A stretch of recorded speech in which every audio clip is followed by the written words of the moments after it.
নমস্কার, দেখছেন নিউজ 18 বাংলা। সেরা 11 নিয়ে আমি রুমেলা রয়েছি আপনাদের সঙ্গে। অনুপ্রবেশকারীদের তাড়াতে 3D অ্যাকশন, ডিটেক্ট ডিলিটের পর এবার ডিপোর্টের প্রক্রিয়া শুরু। জেলা শাসকদের নির্দেশ দিয়েছে রাজ্য সরকার, আর এরপরেই মালদার ইংরেজবাজার এবং মুর্শিদাবাদের লালগোলায় চালু হলো হোল্ডিং সেন্টার।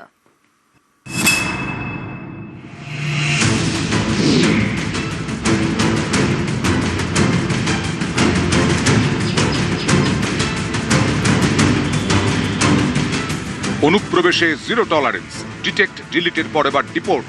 রাজ্য সরকারের 3D অ্যাকশন। সরকারি নির্দেশিকা পাওয়ার পরেই জেলায় জেলায় তৎপরতা।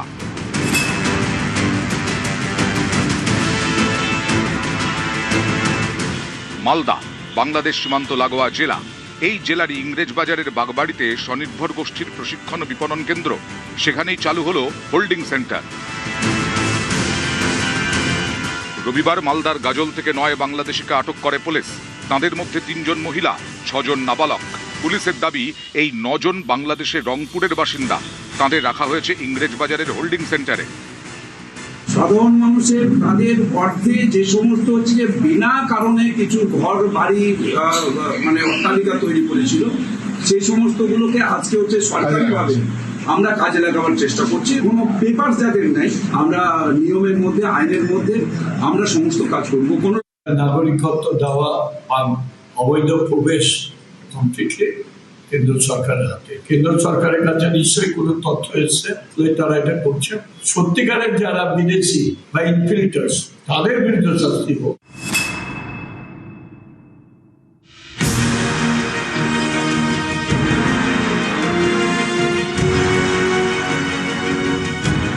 রাজ্যের আরেক সীমান্তবর্তী জেলা মুর্শিদাবাদ। ডিটেক্ট ডিলিট এবং ডিপোর্টের কাজ শুরু হয়ে গেল মুর্শিদাবাদে। মুর্শিদাবাদের লালগোলার পদ্মা ভবনে তৈরি হলো হোল্ডিং সেন্টার। মুর্শিদাবাদ জেলা পরিষদের গেস্ট হাউস পদ্মা ভবন, এটাই এখন হোল্ডিং সেন্টার। এখানেই রাখা হয়েছে ভগবানগোলা থেকে ধৃত 1 বাংলাদেশি এবং লালগোলা থেকে ধৃত 2 বাংলাদেশি অনুপ্রবেশকারীকে। আমরা তো বলবো যে অনুপ্রবেশকারী যারা, তাদের যেটা অ্যাকচুয়াল ভারত সরকারের সাংবিধানিক নিয়ম, সেই নিয়ম আইন মেনেই তাদেরকে তাদের দেশে ফেরত পাঠানো হোক, এই নিয়ে কোনো দ্বিমত নেই।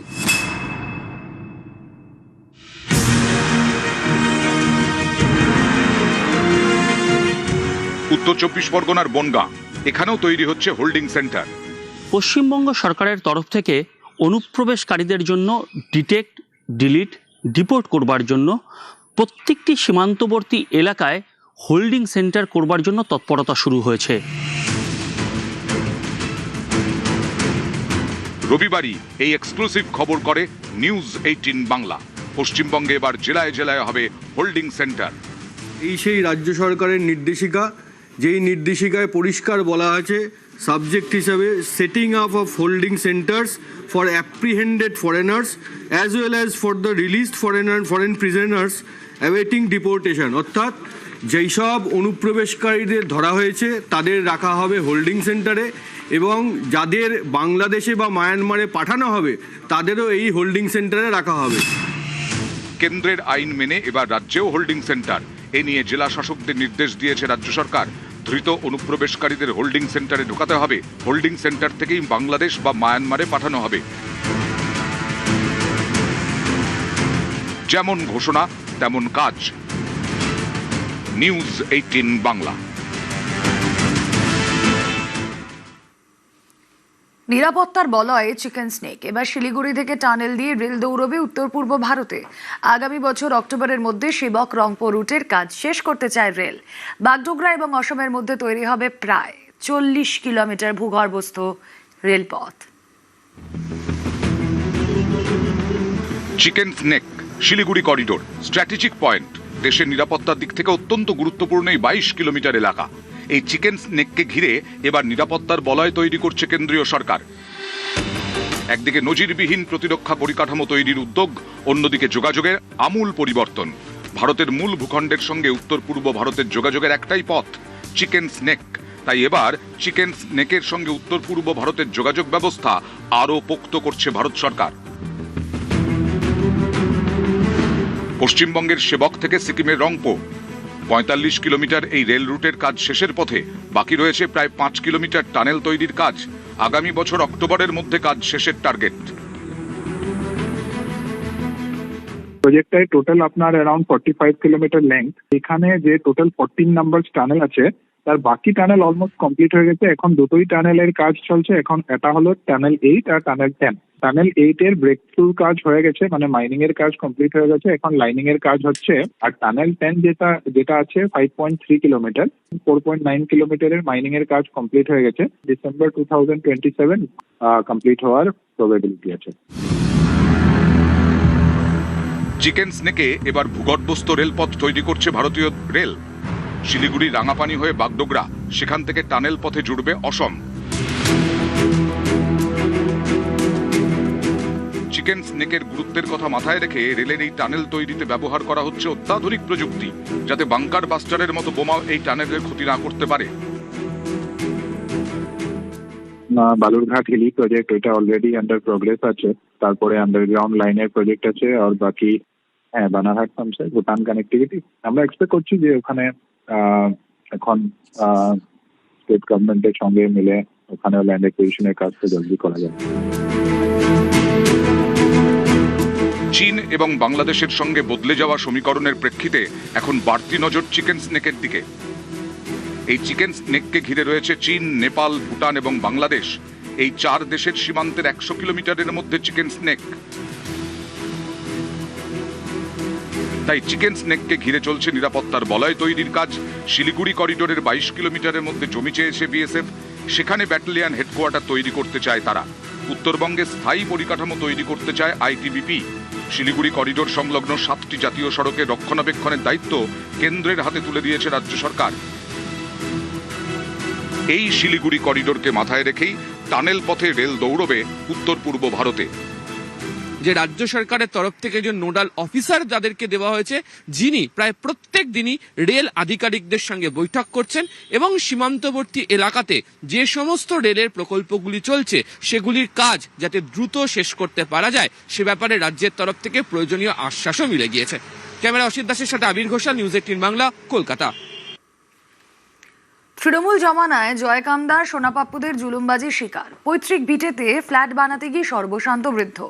হকের ফ্ল্যাট চাইতে গেলে জোটে হুমকি। মুখ্যমন্ত্রীর জনতার দরবারে নালিশ ভবানীপুরের বাসিন্দা প্রবীর মুখোপাধ্যায়।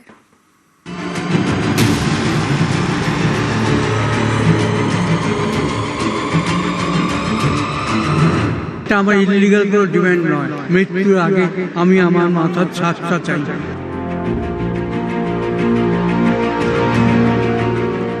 চাহিদা সামান্য, মৃত্যুর আগে মাথার ছাদটুকু চান।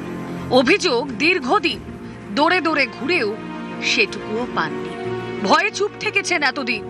পালা বদলের পর রাজ্যে ভয় আউট, ভরসা ইন।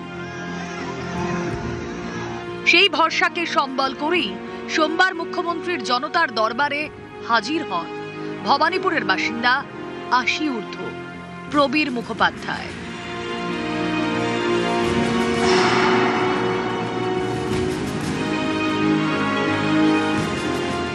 ভবানীপুরের টাউনসেন্ড রোড, এখানেই পৈতৃক ভিটে প্রবীর মুখোপাধ্যায়। ফ্ল্যাট তৈরির জন্য পরিবারের এই সম্পত্তি তুলে দিয়েছিলেন বেহালার ব্যবসায়ী জয়কামদারকে।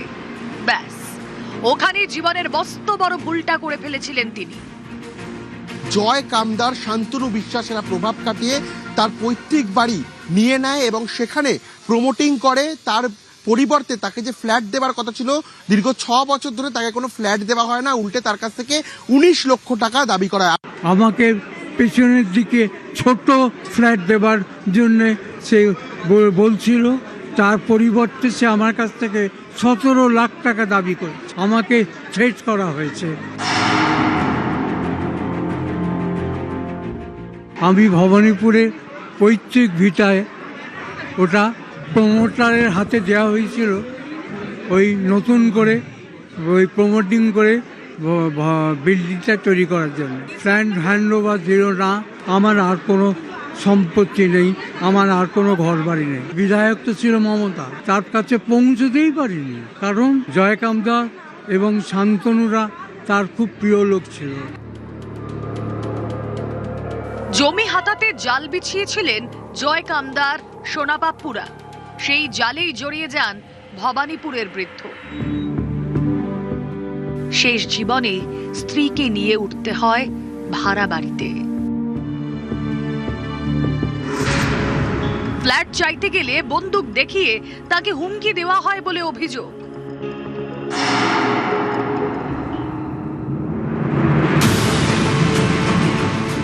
অভিযোগ, ভবানীপুরের বৃদ্ধের ফ্ল্যাট পুলিশ অফিসারকে ভেট দিয়ে দেওয়া হয়। ফ্ল্যাটে জলজল করছে জয় কামদারের সংস্থার নাম। দীর্ঘ 6 বছর ধরে তাকে তার প্রাপ্য ফ্ল্যাট দেওয়া হয়নি, এবং শুধু তাই নয়, যেটা তার প্রাপ্য ফ্ল্যাট ছিল সেখানে একজন কলকাতা পুলিশের আধিকারিক থাকেন।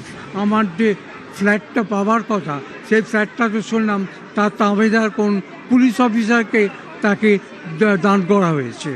সেই প্রমোটারের নাম হচ্ছে ভয়ঙ্কর, সে এখন জেলখানায় আছে, জয় কামদার, এবং তার সঙ্গে আরও অনেকে, ওই সোনাপাপ্পু টাপ্পু অনেকে জড়িত। আমি ছোটবেলা থেকে ওনাকে চিনতাম, কারণ আমার বাড়ির পাশের বাড়িটাই হচ্ছে ওনার। রিসেন্ট আমি দেখতাম যে একজন শুনেছিলাম রাজকুমার সিং বলেন একজন অফিসার, উনি বর্তমানে বিজয় মুখার্জি লেনে থাকেন। উনি নাকি শুনেছিলাম এই ফ্ল্যাটটা নিচ্ছে। কার ফ্ল্যাট নিচ্ছে ডিটেলস বলতে পারবো না। রাজকুমার সিং।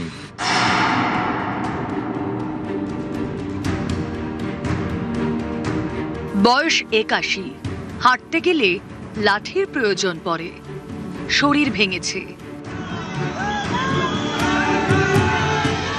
মনের জোরকে সম্বল করে সোমবার ভবানীপুর থেকে সোজা চলে যান সল্টলেকে বিজেপির পার্টি অফিসে, মুখ্যমন্ত্রীর দরবারে। সে কথা হয়েছে, উনি অ্যাসিওর করেছেন যে প্রবলেমের জন্য গিয়েছিলাম, উনি অ্যাসিওর করেছেন আমি জাস্টিস পাবো। এটা আমার ইলিগাল কোনো ডিমান্ড নয়। মৃত্যুর আগে আমি আমার মাথার ছাদটা চাই। নিউজ 18 বাংলা।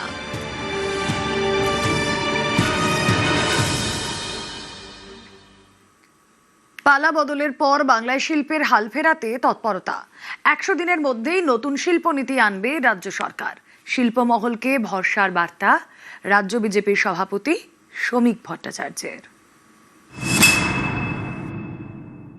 আমাদের জমি নীতির একটা নিয়ে আসা প্রয়োজন আছে, আমাদের ডেটা পলিসির প্রয়োজন আছে।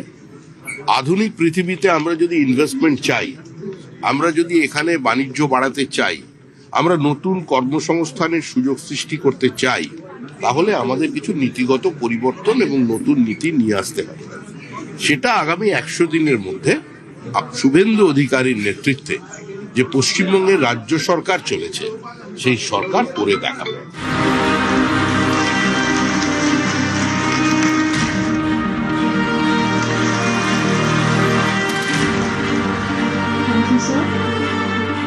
পশ্চিমবঙ্গ একসময় ছিল শিল্পের রমরমা, বড় বড় কলকারখানা, হাতে কাজ, পেটে ভাত।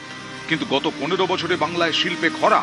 ঘটা করে শিল্প সম্মেলন হয়েছে, কিন্তু একটাও বড় শিল্প আসেনি। উল্টে একের পর এক কারখানার ঝাঁপ বন্ধ হয়েছে। যে পশ্চিমবঙ্গ একসময় জিডিপিতে দেশের মধ্যে প্রথম সারিতে ছিল, এখন তার তলানিতে, ঘরে কাজ নেই, রোজগার পেতে রাজ্যের যুব সমাজ পরিযায়ী।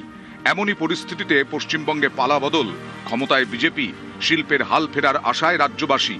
সোমবার বণিক সভায় অনুষ্ঠানে আশ্বাসের বার্তা বিজেপির রাজ্য সভাপতি শ্রমিক ভট্টাচার্যের গলায়। There is an aspiration to now the economic activities will be taking place in West Bengal, and at this crucial point of time, we have to deliver something to you. You are free to do your business. There will be no obstruction. There will be no hindrance. There will be no extortion. We will going to set up for new laws for you just to protect the business community. It is an one and only one objective of this government. Land selling policy is concerned, the government is working on it. Within a few months, it will get the result. But again, it is known to you that the entire Minister of Councils has not yet been formed. We have to wait for another few months what the government will deliver. Now the double engine government. Our Honorable Prime Minister, Mr. Narendra Modi, He is very much keen to do something extraordinary in West Bengal. শিল্পের আকাশে সম্ভাবনার সূর্যোদয়, পালাবদলের পর আশায় শিল্পমহল। একটা land policy ভীষণ জরুরি। একটা লেভেলেতে everybody can come and sort of invest or think about investing. ওনারা একটা টার্গেট রেখেছেন যে 100 দিনের মধ্যে আমরা কিছু, that is I think extremely focused and extremely laudable. তার মানে নিশ্চয়ই একটা প্ল্যান আছে। ম্যানিফেস্টোতেও দেখেছি ওনারা ম্যানিফেস্টোতে যা লিখেছেন, জুটের কথা লিখেছেন, টি এর কথা লিখেছেন, টিএতেও কিন্তু ল্যান্ড আসে, সেইগুলো কিন্তু ল্যান্ড দিয়ে শুরু। So it is very very important. News 18 Bangla.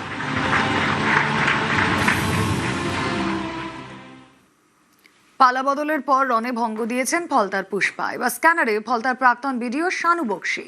প্রভাব খাটিয়ে চাকরি থেকে কম দামে জমি কেনা, হোয়াটসঅ্যাপ চ্যাট ফাঁস করে শানু বক্সির বিরুদ্ধে চাঞ্চল্যকর অভিযোগ ডায়মন্ড হারবারের বিজেপি নেতা অভিজিৎ দাসের। পদ্মের ঝড়ে খড়কুটোর মতো উড়ে গিয়েছেন ফলতার পুষ্পা জাহাঙ্গীর খান। এবার স্ক্যানারে ফলতার প্রাক্তন বিডিও শানু বক্সি।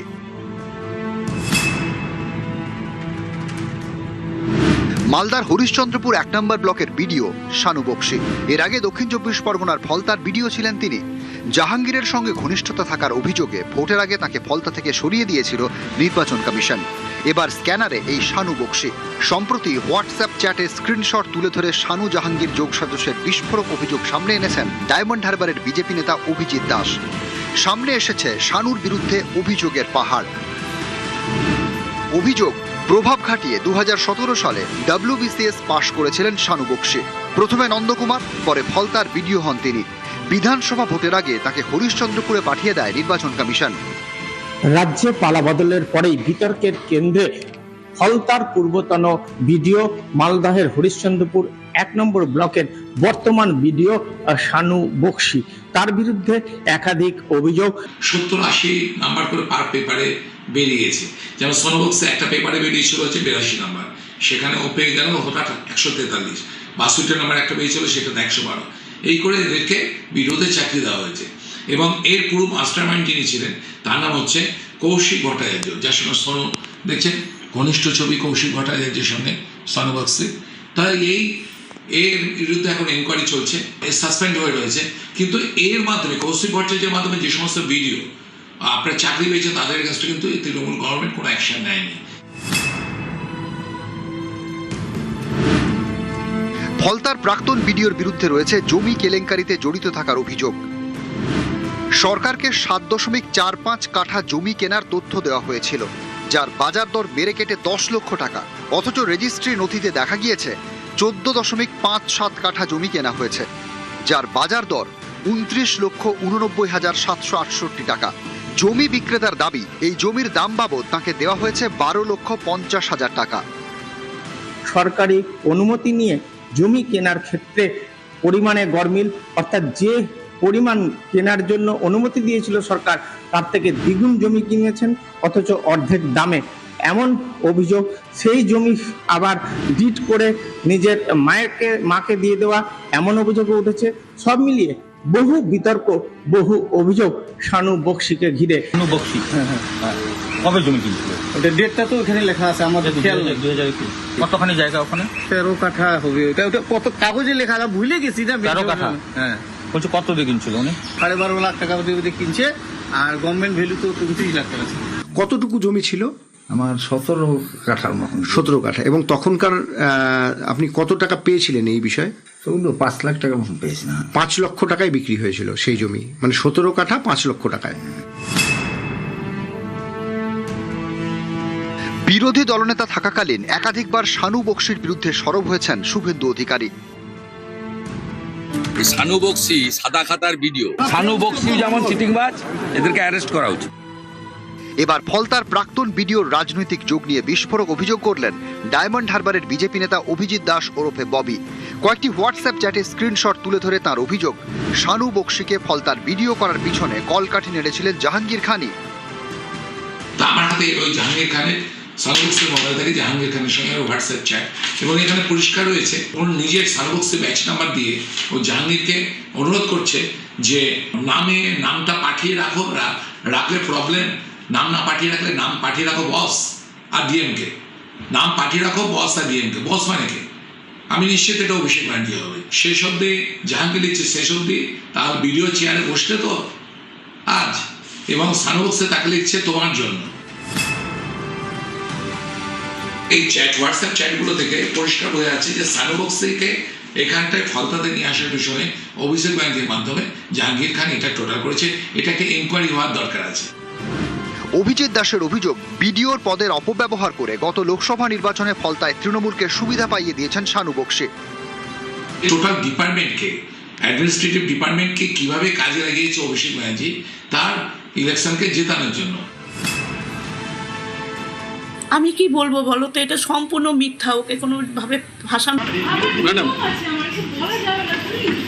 ম্যাডাম একটু ম্যাডাম কিছু বলবেন? ম্যাডাম কিছু বলবেন? ম্যাডাম কিছু বলবেন? ম্যাডাম আপনার বিরুদ্ধে জমি জালিয়াতির অভিযোগ বলবেন?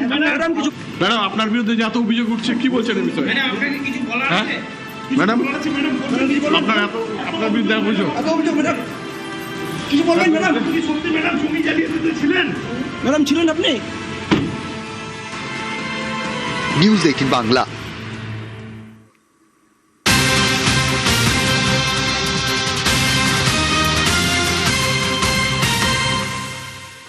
আর এবার দেখুন, নিউ টাউনের রাস্তায় মধ্য প্রশান্ত বর্মন, সোনা ব্যবসায়ী স্বপন কামিল্লা খুনে অভিযুক্ত অপসারিত বিডিও প্রশান্ত বর্মন নিউ টাউনে মত্ত অবস্থায় গাড়ি নিয়ে বেপরোয়া। প্রশান্ত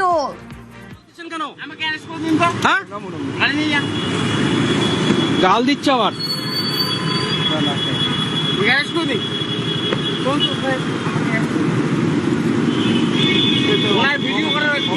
হ্যাঁ আছে।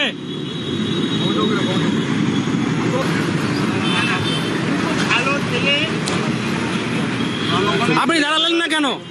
আপনি যখন দেখলেন, আপনি একটা ভিডিও, আপনি যখন দেখলেন কিসের ফোন রাখবো? ফোন আর দেবেন না। ওই দিন শেষ, ওই দিন শেষ দাদা, ওই দিন শেষ আর নেই। ওই দিন শেষ দাদা, ওই দিন নেই, দাদাগিরির দিন শেষ। অনেক করেছেন, অনেক করেছেন। করাপ্টেড আমাকে চেনেন? বেপরোয়া প্রশান্ত বর্মন, কথা বলবো। প্রতিনিধি অনুপ চক্রবর্তী রয়েছেন সঙ্গে। অনুপ, একেবারে মত্ত অবস্থা, যেভাবে উনি তো কথাও বলতে পারছেন না, ফুল ইনটক্সিকেটেড, বোঝাই যাচ্ছে। কি হয়েছিল সেই সময়? দেখো, আজকে কিছুক্ষণ আগে লক্ষ্য করা নিউ টাউন যে সার্চি মোড়, যে ম্যাচি পাঞ্জাবের কাছে বিডিও প্রশান্ত ভবন একটি বিলাসবহুল দামি গাড়ি, সেই গাড়িকে মদ্যপ অবস্থায় ছিলেন এবং একজন পথচারী তাকে প্রথম ধাক্কা মারে, এবং সেখানে যখন সিভিক ভলেন্টিয়ার যারা কর্তব্যরত ছিল তারা যখন গাড়িটা আটকানোর চেষ্টা করে, তারা দেখে গাড়ির মধ্যে প্রশান্ত বর্মন রয়েছে, তারা স্পষ্ট মোবাইলে ভিডিও করতে থাকে। এরপরেই দেখা যায় যে ভিডিও প্রশান্ত বর্মন, যে স্বর্ণ ব্যবসায়ী খুনের ঘটনায় মূল অভিযুক্ত বলা হচ্ছিল, তিনি কিন্তু গাড়ি থেকে নেমে পরপর হুমকি দিচ্ছিল। এমন সময় শুধু হুমকি নয়, পরবর্তী ক্ষেত্রে লক্ষ্য করা যায় যে গাড়ি থেকে নেমে মোবাইলে কিন্তু ফোন ভিডিও রেকর্ড করছিল এবং পুলিশকে শাসানি দিচ্ছিল। ইতিমধ্যেই ইকোপার্ক থানার অন্তর্গত যেহেতু এলাকা, ইকোপার্ক থানার পুলিশ তারা ইতিমধ্যেই ঘটনাস্থলে গিয়েছে, এমনটা জানতে পারা যাচ্ছে। ভিডিও প্রশান্ত বর্মনের বিরুদ্ধে এবার কি ব্যবস্থা নেয় সেটাই দেখা। তার কারণ এর আগে যখন স্বর্ণ ব্যবসায়ী যে স্বপন কামিল্লা খুনের ঘটনায়, সেই ঘটনায় মূল অভিযুক্ত তিনিই বারবার দাবি করা হয়েছিল, কিন্তু তিনি যে ফেরার বারবার পুলিশের পক্ষ থেকে বলা হচ্ছিল আদালতে বুড়ি অভিযোগ, আর তিনি ফেরার। কিন্তু এবার তো হাতের সামনে মধ্য ভিডিও প্রশান্ত বর্মন, এবার কি তাহলে গ্রেফতার?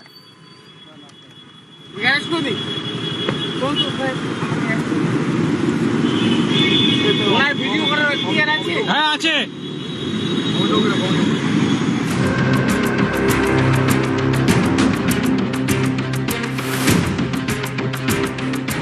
এক ভিডিওকে ঘিরে অভিযোগের বন্যা, তার চাকরি থেকে সম্পত্তি সবকিছুই স্ক্যানারে।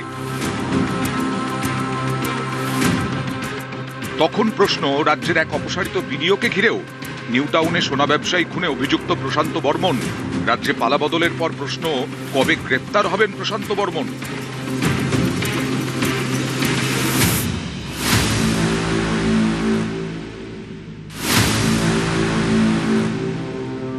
প্রশান্ত বর্মনের মতো ক্রিমিনাল লোক ক্রিমিনাল অ্যাক্টিভিটিস করে যে ফেরার হয়েছিল, আগের সরকার তাকে সাহস দিয়েছে, তাকে আশ্রয় দিয়েছে, এই সরকার আমরা আশা রাখি সমস্ত রকম বিবেচনা করে ওনার যথাযথ শাস্তি ব্যবস্থা করবে। ও যেসব কাণ্ডকীর্তি করছে, যেসব উল্টাপাল্টা কাজ করছে, তার জন্য তাকে গ্রেপ্তার করার দরকার। প্রশান্ত বর্মন নিউ টাউনে সোনা ব্যবসায়ী খুনে অভিযুক্ত। সে সময় জলপাইগুড়ির রাজগঞ্জের বিডিও ছিলেন তিনি। জলগড়ায় আদালতে এবছর 23 জানুয়ারির মধ্যে প্রশান্ত বর্মনকে আত্মসমর্পণের নির্দেশ দেয় সুপ্রিম কোর্ট। কিন্তু তারপরও বেপরোয়া প্রশান্ত আত্মসমর্পণ করেননি, উল্টে নানা সময়ে তাকে নাকি এলাকায় দেখা গেছে। গ্রেপ্তার করেনি পুলিশও। এরই মধ্যে রাজ্যে পালাবদল। এবার প্রশান্ত বর্মনের গ্রেপ্তারের দাবিতে সরব রাজগঞ্জ। ও যেসব কাণ্ডকীর্তি করছে, যেসব উল্টাপাল্টা কাজ করছে, তার জন্য তাকে গ্রেপ্তার করার দরকার। সব জিনিস তো ওই সরকারের আমলেই এইসব করছে, এখন এই সরকারের আমলে ওকে গ্রেপ্তার করার দরকার আছে। প্রশান্ত বর্মনের মতো ক্রিমিনাল অ্যাক্টিভিটিস করে যে ফেরার হয়েছিল, আগে সরকার তাকে সাহস দিয়েছে, তাকে আশ্রয় দিয়েছে। এই সরকার আমরা আশা রাখি সমস্ত রকম বিবেচনা করে ওনার যথাযথ শাস্তি ব্যবস্থা করবে। নর্থ বেঙ্গলের 1 নম্বর ক্রিমিনালের মধ্যে উনি, মানে ক্রিমিনালদের মধ্যে অন্যতম ক্রিমিনালদের মধ্যে উনি পড়েন, প্রশান্ত বর্মন। ওনার ব্যাপারে অবশ্যই পদক্ষেপ নেওয়া হবে। রাজগঞ্জ ব্লকের মধ্যে পড়ে ডাবগ্রাম, ফুলবাড়ি এবং রাজগঞ্জ বিধানসভা এলাকা। 2 বিধায়কই বিজেপির। তাঁদের আশ্বাস, এবার ছাড় পাবেন না প্রশান্ত বর্মন। প্রশান্ত বাবু ওকে তো মানে সত্যি কথা বলতে কি, মানুষ যতখানি ঘেন্না করছে, প্রশাসন থেকে আরম্ভ করে বর্তমানে সেইভাবে ঘেন্না করছে। উনি কিভাবে এইভাবে ঘুরে বেড়াচ্ছেন আগামী দিন, এই সরকার কিন্তু প্রশান্ত বাবুকে ছেড়ে দেবে না। ইলেকশনের আগেও আপনার গজলডোবার এখানে এসে খুব নাচানাচি করে গেছেন, তিনি এখানে বিডিও অফিসের সামনে এসে নাচানাচি করে গেছেন। সেই ফাইল কি আপনারা? অবশ্যই হবে, কেউ ছাড় পাবে না, চোরদের কেউ ছাড় পাবে না, এটুকু নিশ্চিন্ত থাকে। রাজগঞ্জের ভিডিও প্রশান্ত বর্মন আইনের ঊর্ধ্বে কিন্তু কেউ না। বিচার ব্যবস্থা এবং আইন ব্যবস্থা সেটা নিশ্চয়ই নতুন সরকারের এটা করবে, এটা আমরা আশা রাখি। বিএলআরও অফিস থেকে প্রায় 5000 মিউটেশন ফাইল, এটা উধাও, ওটাও কিন্তু বিচার দিনে এটা কিন্তু তদন্ত হচ্ছে। অনৈতিক কাজ, অবৈধ কাজ, সে ফাইলগুলো আবার নতুন করে এগুলোকে ওপেন করা হবে। গত বছর 30 অক্টোবর নিউ টাউনের যাত্রাগাছি থেকে সোনা ব্যবসায়ী স্বপন কামিল্লার দেহ উদ্ধার হয়। তখন জলপাইগুড়ি রাজগঞ্জের বিডিও ছিলেন প্রশান্ত বর্মন। তার বিরুদ্ধে খুনের অভিযোগ দায়ের করে নিহতের পরিবার। ডিসেম্বরে বিডিও পদ থেকে সরিয়ে দেওয়া হয় প্রশান্ত বর্মনকে। খুনের মামলার জলগড়ায় আদালতে, প্রথমে বারাসাত কোর্ট, তারপর কলকাতা হাইকোর্ট, শেষমেশ সুপ্রিম কোর্টে। তারপরেও বেপরোয়া প্রশান্ত। রাজ্যে ক্ষমতা বদলেছে, এবার প্রশান্তর গ্রেপ্তারি চায় রাজগঞ্জ। আমি চাইছি যে প্রশান্ত বর্মনকে অ্যারেস্ট করুন। শান্তনু কর, নিউজ 18 বাংলা। মিডিয়া লোক করুন না, খালি অভিযোগ আসলেই হলো।